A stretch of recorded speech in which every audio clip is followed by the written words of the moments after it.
পরম পূজনীয় স্বামী আত্মস্থানন্দজি বলেছেন, যিনি সংজ্ঞাধ্যক্ষের আসন অলঙ্কৃত করেন তিনিই হলেন শ্রীরামকৃষ্ণের প্রতিনিধি।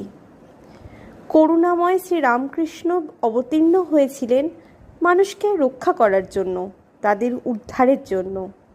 এই জন্য যিনি সংজ্ঞাধ্যক্ষের আসনে বসেন তিনিই শ্রীরামকৃষ্ণকে ধ্যান করতে করতে তারই সত্তাপ্রাপ্ত হয়ে যান। আমরা অনেক সময় ভুলবশত মনে করি এই মহারাজ সংঘ চালাচ্ছেন, আসলে সংঘ চালাচ্ছেন ঠাকুর, মা, স্বামীজি। তারাই তাকে দিয়ে যা করানোর তাই করান। আমাদের শ্রীরামকৃষ্ণের নতুন চলমান বিগ্রহরূপে আমাদের সপ্তদশ সংঘাধ্যক্ষ শ্রীমৎ স্বামী গৌতমানন্দজি মহারাজকে সাষ্টাঙ্গ প্রণাম নিবেদন করি চ্যানেলের পক্ষ থেকে।